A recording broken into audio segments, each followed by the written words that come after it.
Dober dan. V pičlem tednu dni, odkar smo bili zadnjič v studiu, so stvari dramatično spremenile. Imamo novega predsednika republike, imamo nemire, imamo predlog za izhod iz naših trenutnih težav, ki se mu reče druga republika. Vse to velja danes. Koliko imamo 1 uro časa zdaj? 1 uro časa si bova vzela in bova to natančno pretresla. Prav. Ja. Greva k volitvam. Začetek. Ja. Presenečen? Ja, saj so bile napovedi take. Presenečen pa... Napovedi pred enim mesecem so bile drugačne. Ja, pred 14 dnevi pa spet drugačne, ampak tisto, kar je res presenečenje, je 60% volilna neudeležba. Ne. Prvič, drugič pa to, da so nekateri strokovnjaki poskušali razložiti, da gre nizka volilna udeležba v prid Danila Türka, v resnici se je pa zgodilo isto kot v prvem krogu, da je nizka volilna udeležba šla njemu v minus. In volilna udeležba se je še znižana in to nedvoumno kaže, moramo direktno in jasno povedati, da doktor Danilo Türk preprosto ni prepričal ljudi, ne glede na to, da se je v drugem krogu postavil bolj radikalno, bolj jasno, bolj prepoznavno, ampak ni prepričal ljudi v tem nobenega dvoma. Od tam naprej je pa vse razložljivo, ne? Gre pa pač za strankarsko volilno geometrijo, ki praktično po procentih in po segmentih, kakor so bili razloženi, je vse v racionalnih okvirih. Je pa zelo zanimivo, od koga je dobil prihajajoči predsednik republike telegrame podpore, se pravi od kardinala Rodeta do ljudi iz Nove Slovenije, precej hecna mavrica ljudi, ki so pohiteli s čestitko in to s čestitko, za katero se zdi, da je bila iz srca. Recimo takole, novemu predsedniku je treba zaželeti vse najboljše, treba je povedati, izraziti upanje, da bo dostojno predstavljal državo. Navsezadnje zdaj ni več samo to Borut Pahor, nek narcisistični politik, ampak je predstavnik suverene Republike Slovenije. Toliko o tem, s tem upravo te formalizme, ki so potrebni in mislim, da je treba izkazovati do te funkcije dolžno spoštovanje. Drugo je pa komedija, ampak velika komedija.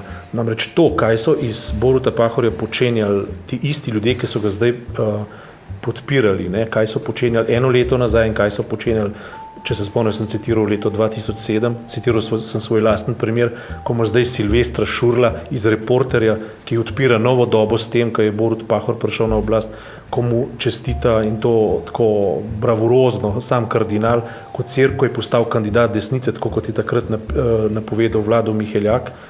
To je dobesedno neverjetni pravljičarski obrat. Kako je mogoče, da nekdo, jaz sem takrat napisal, da ni treba biti arheolog, da ta obrat zaznaš. Neverjetno. Ja. Jaz sem 2007 dejansko napisal in to še danes verjamem, da on ni tip nekega zadrtega komunista kontinuitete, to, kar so mu sicer pripisovali in zaradi česar so mene križali v tistem času. On je danes natanko tako, kot je bil leta 2007. Sam kaj se je zgodilo s temi ljudmi, da so naenkrat nadeli sončna očala, se veselijo komajhni otroci, ki so prišli v peskovnik, ki so naenkrat zmagali za Borutom Pahorjem, ki je pa kakorkoli obrnemo, tako kot so oni takrat rekli, je bil najmlajši član centralnega komiteja, ko je nastal, bil je konec koncev učenec Milana Kučana in vsa ta dejstva se niso nič spremenila.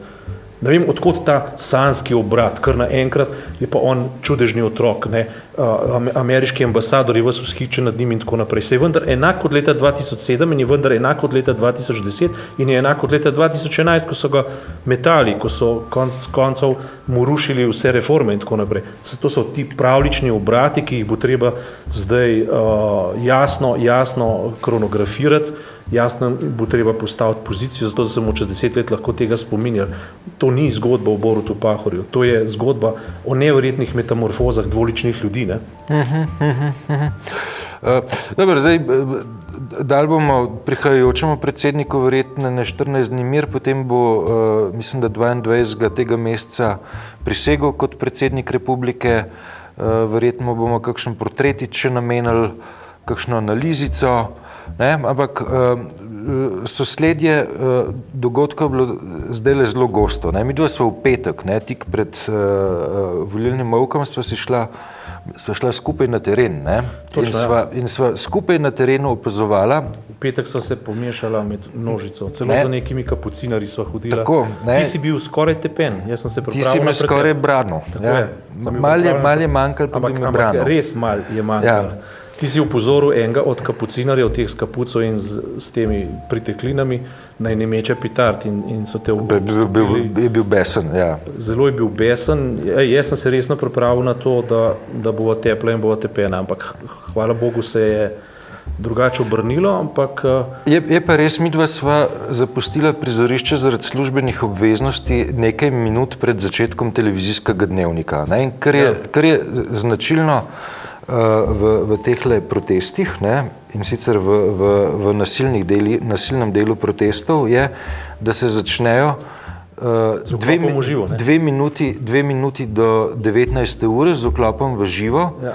in s fenomenalno orkestriranostjo. Ja. Ne?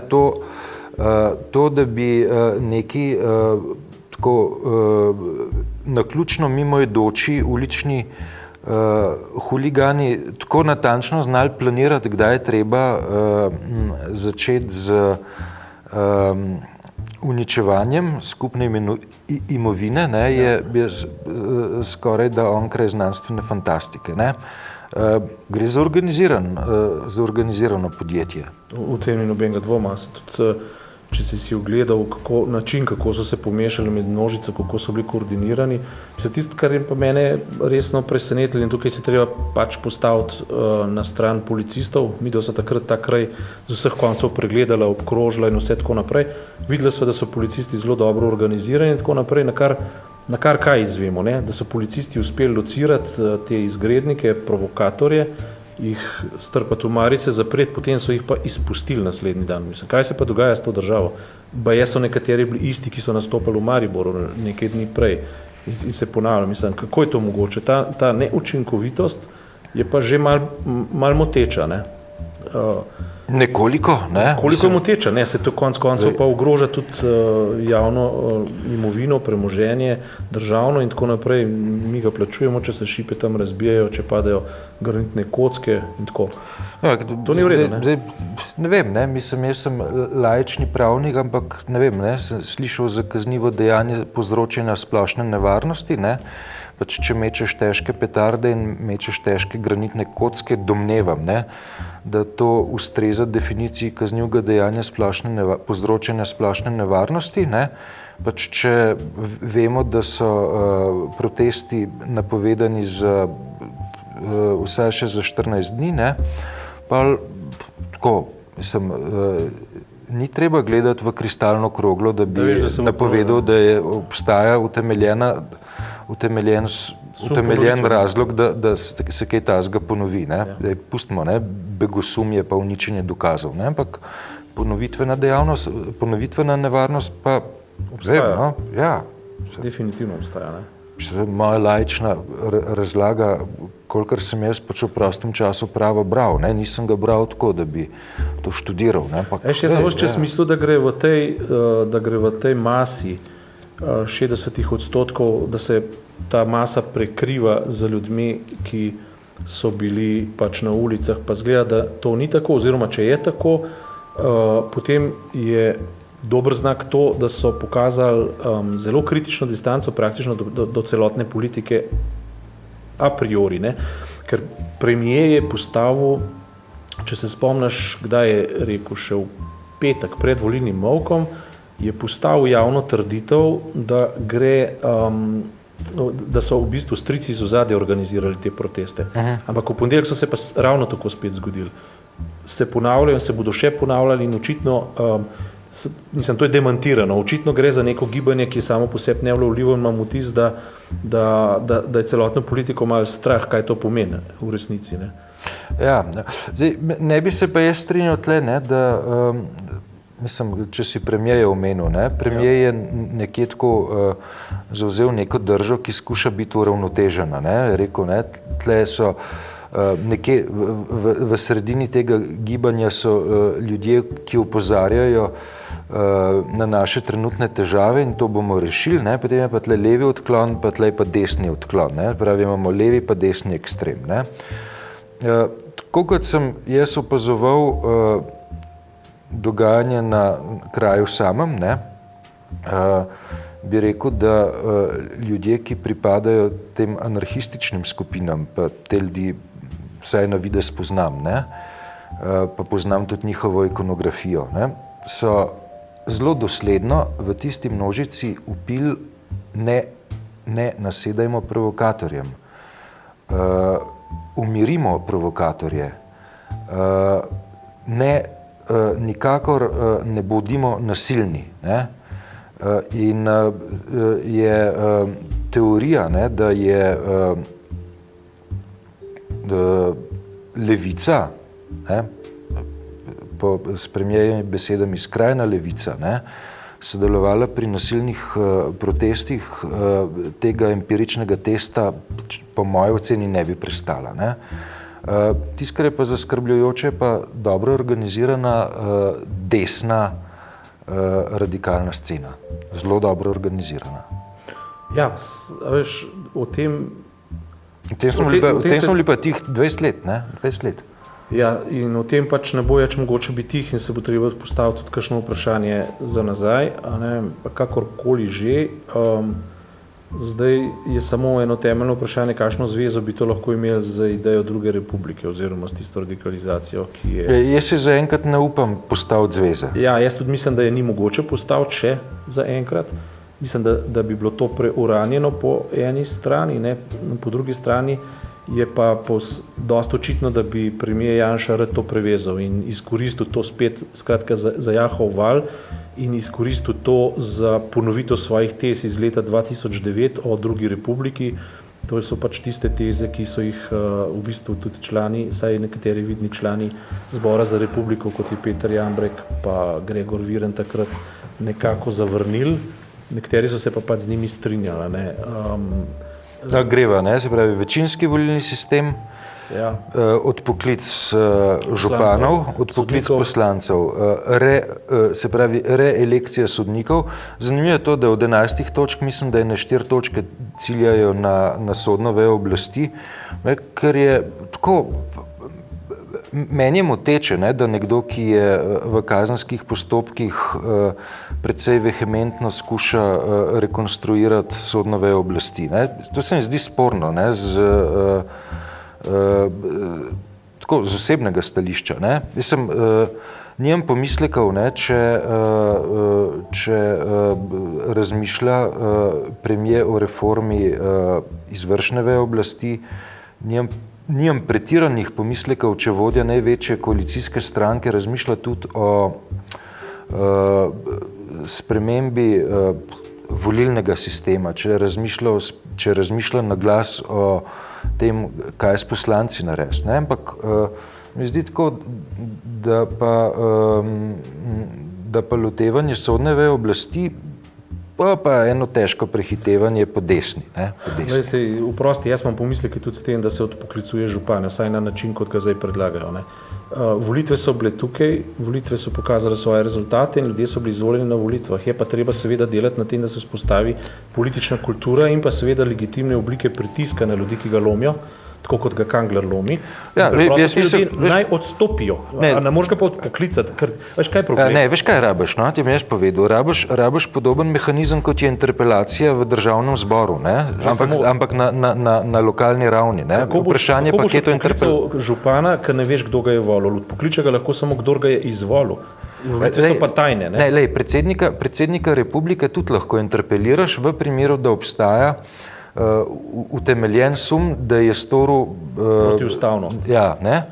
Se pravi, ne, bi moralo analogno za župana, ki je bil izvoljen na neposrednih volitvah, bi moral obstajati nek analogen mehanizem. Ne? Zdaj, a bomo za vseh, koliko imamo, 210 županov v primeru, da so na občinski ravni interpelirani, rekli, ok, zdaj naj pa ustavno sodišče presodi, a te ljudi odpokličemo ali ne, to je za razmisliti. Ne? Ampak nek tak mehanizem interpelacije bi bil... Smo v začaranem krogu, ne? Ker ustaja enakost pred zakonom za vse.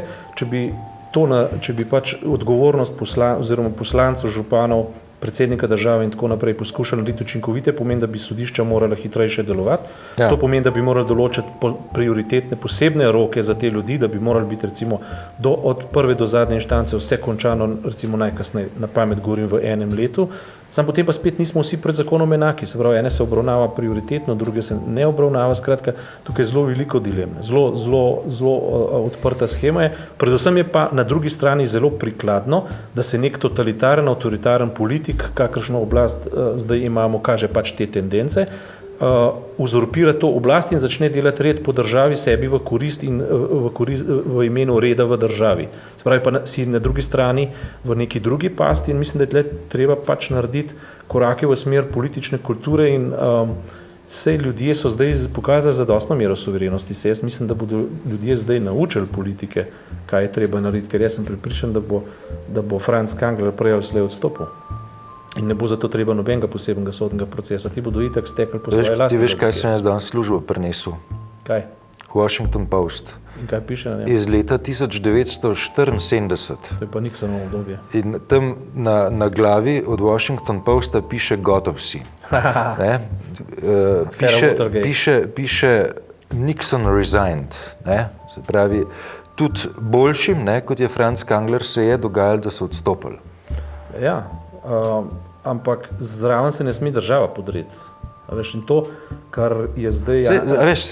Nixon bi bil impičan, ne, če ne bi odstopil takrat. Ne? Ja.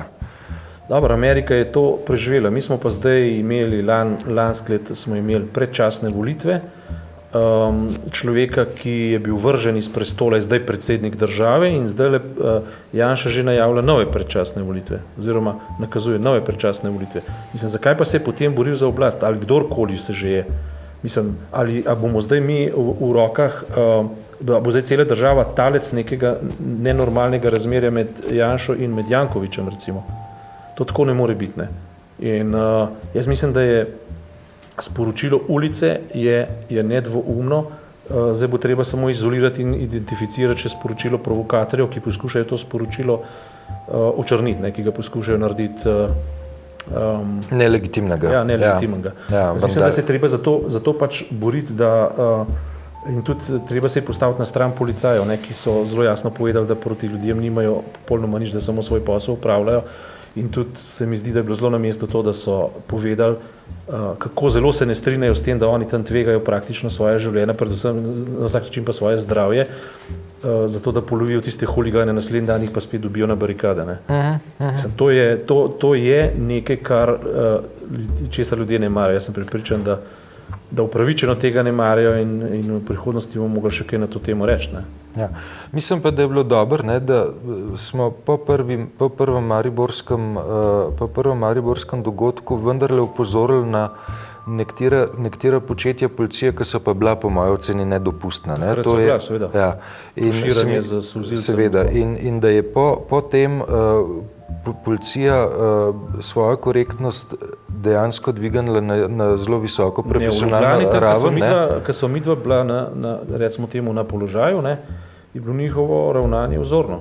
Ja. V Mariboru pa tam sicer jaz nisem bil, ampak se mi je tudi videl, da je bilo narobe. Ja. Dobro, kaj imamo še za reči? Jaz mislim, da so že zelo dolga za danes. Od srede do srede in naslednjo sredo naprej.